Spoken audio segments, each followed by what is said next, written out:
बिस्मिल्लाहिर्रहमानिर्रहीम। जिए मुझी सिंध सदा सॼी सूंह मुझी सिंध। मूंखे त हिकिड़ो अफ़सोस जी ॻाल्हि चवणी थी पए त जेके असांजा सिंध जा क़ौम परस्त अॻवान पंहिंजो पाण खे नवाबज़ादा मोतबर पाण खे ख़बर न आहे त छा जा दर्जा अलाए कहिड़ा कहिड़ा पंहिंजा दर्जा पंहिंजो पाण खे ॾेई रहिया आहिनि।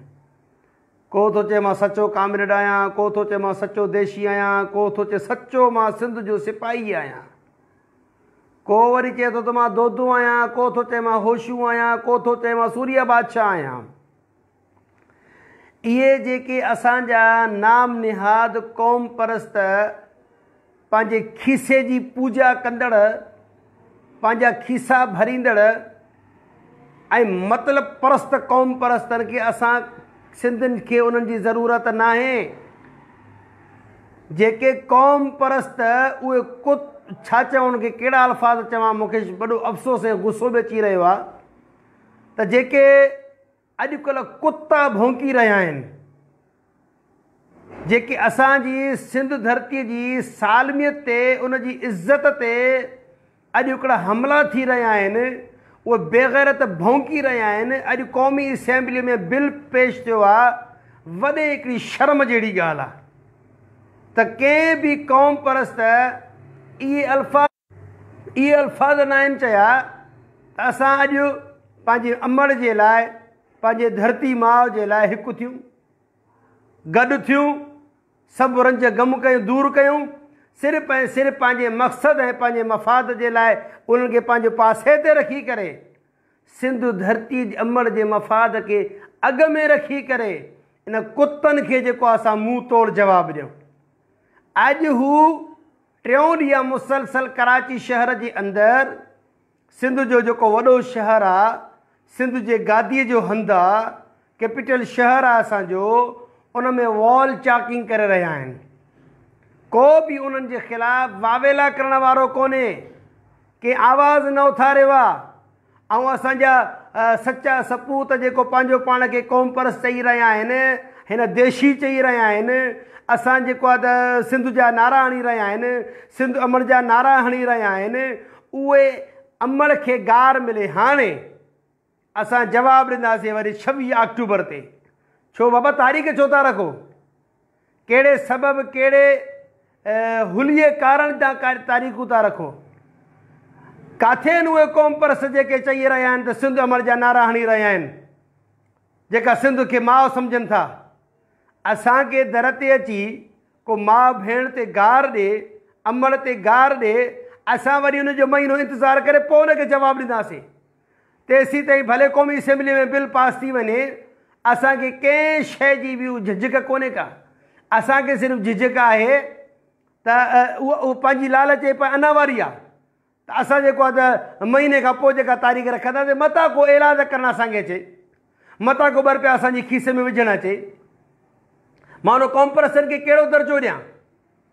कुझु क़ौम परस्त वरी अहिड़ा आहिनि जेके अमेरिका में वेही करे पंहिंजो सोशल मीडिया हलाए रहिया आहिनि, फेसबुक ते छाई रहिया आहिनि, फेसबुक ते पंहिंजो अछो ऐं कारो मुंहुं कराए करे पंहिंजी हिकिड़ो स्टेटस रखी था वञनि। पोइ घटि वधि जेके बि बदफ़ज़ीलती वारा अल्फाज़ ॻाल्हाइनि था, बसि असां सिंध जा सपूत आहियूं। छा सिंध जा सपूत इहे ई हूंदा आहिनि? हिकिड़ो स्टेटस रखण वारो सपूत हूंदो आहे? मुंहिंजा दोस्तो, सिंध हासिलु थी आहे क़ुर्बानीनि सां। सूर्य बादशाह जहिड़नि ईअं हासिलु न कई आहे सिंध, क़ुर्बानियूं ॾिनियूं आहिनि, पंहिंजूं जानियूं ॾिनियूं आहिनि, पंहिंजो माल मथां हर शइ क़ुर्बान कई अथऊं। होशूअ सिंध जो नारो ईअं न आयो, दोदे सिंध जो नारो ईअं न आयो।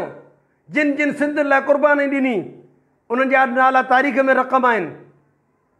असां सिर्फ़ु वहियात ऐं पंहिंजी अना जे लाइ, पंहिंजी ज़ाती मक़सद जे लाइ, या उन करप्ट टोले खे वावेला करण जे लाइ मशहूरु ऐं मशगूल थी वेंदा आहियूं। उहे बेज़मीर बेग़ैरतनि जेके पंहिंजी अना जे लाइ ॿियनि खे बुरो भलो चवंदा आहिनि, ऐं बुरे भले चवण वारा उहे सिंध जा वफ़ादार नथा थी सघनि। उहे बेज़मीर हूंदा आहिनि जेके अमड़ धरती ते गार एॾी बर्दाश्त करे रहिया आहिनि।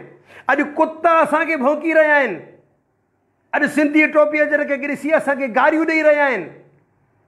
अॼु असांजी चोपे चपे चौक चौक ते वॉल चेकिंग थी रही आहे। किथे आहिनि उहे कुता असांजे क़ौम परस्त, किथे आहिनि उहे दलाल जेके धरती जे हलाली पुट पंहिंजो पाण खे सॾाइनि था, कामिरेड क़ौम परस्त रहनि था। असांखे उन्हनि क़ौम परस्त जी ज़रूरत न आहे जेके महीने खां बाद एहतिजाज कनि। माउ जी इज़त हाणे लुटिजे, उन कारे खे असां बाद में मारींदासीं। माउ जी पुठीअ में जेके छुरियूं असांखे हाणे हाणे, असां वरी महीने खां बाद उन कातिल खे मारींदासीं। इहे फ़ैसिला पंहिंजा बंदि कयो। इहे सोशल मीडिया ते जेको ट्रायल हलाए थो, इहे वाहियात घटिया इंसाननि जो कमु आहे। सिंध धरतीअ जी ख़ातिर निकिरो ॿार रोडनि ते, कयो कराची जा रोड ब्लॉक कयो। हिकिड़ो वरी अॼु थियो आहे सिंध जो सपूत ऐं पंहिंजो पाण खे कामरेड सॾाए थो, चए थो त मां घिटी घिटी एहतिजाज कंदुसि। घिटी घिटी एहतिजाज महीने खां पोइ छो थो करे? अगरि तूं सिंध जो सचो सिपाही आहे, धरती मां जो हलाली पुटु आहे, त उन कुतनि खे जवाबु ॾिए न जेके असांजे ख़िलाफ़ु वॉल चेकिंग था कनि। तो वटि वोट बि आहे, 4 माण्हू बि आहिनि, छा तूं सिर्फ़ु कब्ज़ा ग्रुप आहीं छा? या तोखे 26 अक्टूबर जो तूं ऐलान कयो आहे असांखे जेको आहे त एहतिजाज घिटी घिटी कंदासीं, पोइ अची तूं असांखे उनजो एहतिजाज कंदे जॾहिं असांजी माउ जी सिसी कपिजी वञे, जॾहिं क़ौमी असेंबली में बिल पास थी वञे, पोइ अची एहतिजाज कंदे, पोइ तूं रोड रस्ता बंदि कंदे। किथे आहिनि क़ौम परस्त? कल्ह क़ौमी असेंबली में बिल पेश थियो आहे, हिकिड़ी वाहियात वायाणीअ जेको बिल पेश कयो आहे, MQM जे गुंडनि ऐं दलालनि पेश कयो आहे। अरे सिंधी माण्हू कराची में मजबूर ऐं मायूस लॻा वेठा आहिनि। को बि उन्हनि जे ख़िलाफ़ु आवाज़ कंहिं बि न उथारियो आहे।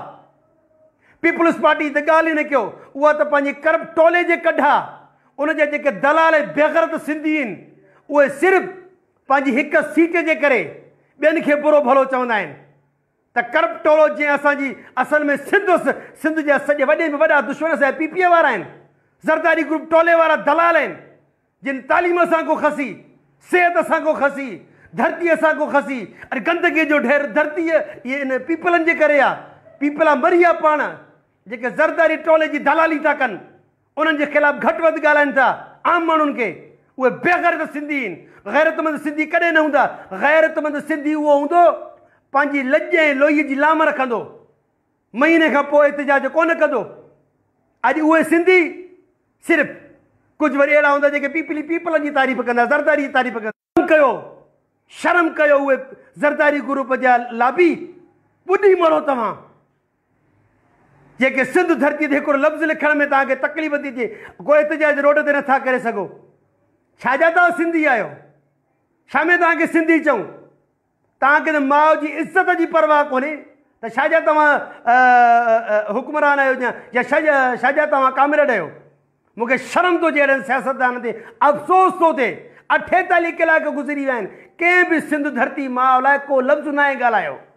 सिर्फ़ु सोशल मीडिया ते हिकिड़ो पैगाम हलाए अथनि, असां 26 तारीख़ एहतिजाज कंदासीं, असां साईं मुज़म्मत था कयूं हिन बिल जी। ओ साईं, बिल पास थियण वारो आहे। इहे तव्हांजा जेके पीपला ज़ीपला लॻा पिया आहिनि, ज़रदारी ग्रुप जा ग़ुलामी करण जा पेर चुमण वारा, उहे ई बिल जी हिमायत कंदव। असांखे जेलनि मां कढो, असांखे आज़ादु कयो, बिल वञी पास कयो, भले सिंध धरती जा टुकड़ा टुकड़ा थियनि, असांखे छा थिए? अपना काम बनता, भाड़ में जाए जनता। इहो ज़रदारी ग्रुप जो नारो आहे। हिकिड़ा वरी लानती सिंधी थी करे सिंध धरती जी सालमियत जे ख़िलाफ़ु असांखे बुरो भलो चवंदा। ॿुधी मरण जो मक़ाम आहे, ॿुधी मरण जो मक़ाम आहे। ग़ैरत जो मसइलो आहे, अमड़ जो मसइलो आहे, धरतीअ जो मसइलो आहे। इन धरती में वञणो अथव, इन धरती में रहणो अथव। 5000 साल कदी में असांजी धरती आहे। सूर्य बादशाह जणनि पंहिंजी जाननि जा नज़राना ॾेई छॾिया, दोदे जणनि पंहिंजी जाननि जा नज़राना ॾेई छॾिया, होशू जणनि पंहिंजी जाननि जा नज़राना ॾेई छॾिया। तव्हां वाहियात रुगो वाहियात ॻाल्हियूं कंदव। मां सिंध वासियुनि खे अर्ज़ु कंदुसि, ख़ुदा करण सिंध लाइ निकिरो, न त ॾाढो पछताईंदव। जे कुता असांखे कराची अचण बि कोन ॾींदा, बॉर्डर सील करे छॾींदव, धिका खाईंदव, हिकु हिकु शइ लाइ एलाद मिनतूं कंदव। इहे महिल अथव, उन्हनि खे मुंहुं तोड़ जवाबु ॾियो त कुता ॿीहर इहा ग़लती न कनि। जीए मुंहिंजी सिंध।